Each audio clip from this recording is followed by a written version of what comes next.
So on the next topic I want to talk about goes to something that is not particularly like kitchen table type issue, but I really think it's important that you understand this. So specifically, I want to talk about the issues with the IMF and international lending. And by the way, before we get started with this, you should know the IMF is the International Monetary Fund. It is pretty much entirely controlled by the whims of the United States and often imposes policy on other nations on behalf of the United States. Now, the reason this is coming up is because of China's Belt and Road Initiative. So if you haven't heard of it before, the Belt and Road Initiative is a large number of infrastructure projects around the world that China is funding in order to expand its political influence and to ensure that it has the goods that it needs to continue to support its growing population. Now, there has been some subterfuge as far as this goes. Maybe subterfuge is the wrong word, a little bit of scheming, as it might be, because China is offering these incredibly lucrative loans to countries to revamp their infrastructure. But when the loans come due, the terms that China is taking to defer the loan payments are controlling and punitive, to say the least. So, for example, there was one port in South America, I think it was in Argentina, where it may have been in Peru, one of the two. Anyway, so in South America, there was this port, and China had funded it, which was great, right, in theory. But when the loan that China had given came due, the country couldn't pay it because it was an incredibly expensive project. So China said, okay, that's fine, no need to pay it now. We'll put a 100-year lease on it. And by the way, for those 100 years, we'll control the port and get all the tariffs and profits and things from it. So as you can see, China is creating a situation where they have significant power over how goods are moving throughout the world. By the way, even before this, China had a significant amount of power about how goods move throughout the world, as China was bringing in lots of raw resources and creating lots of value-added goods, much like old colonial powers used to do. And now, to supplement this kind of economy that they have, this value-add economy that China has, they are spending their time and their money to create infrastructure projects to gain political influence around the world. Now, if you're an American, this might sound bad to you, but the Belt and Road Initiative is not actually what I'm here to talk about. I'm here to talk about the IMF, and the reason is because the IMF was doing the same thing before China was doing its Belt and Road Initiative. The IMF were the shitty international lenders before shitty international lending was cool. So, what does the IMF do, and why is it so bad? So, the IMF typically gives out these large loans to countries that are struggling economically. Now, as a condition of these loans or grants, largely made in US dollars, the country is put on a plan to make it more financially stable, which sounds great in theory. However, most of the time, this simply creates a colonial relationship between the United States or the IMF, United States, and the country, which is essentially you have to adopt neoliberal policies, you have to sell your natural resources, you have to reduce your social services, and you have to shrink government.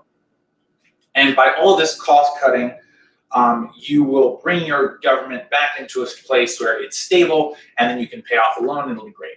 This has happened in lots of different places, and not just in the regions of the world where you might expect this kind of underhanded behavior to take place, like in post-colonial Africa. This has also happened in Greece and in the Middle East.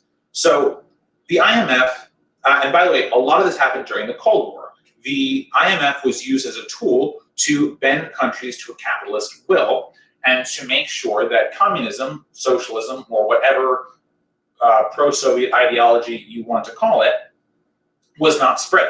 So countries would get into financial ruin, sometimes by their own hand, sometimes because of other nations were manipulating them, often on the behest of the United States or another, ex-colonial power.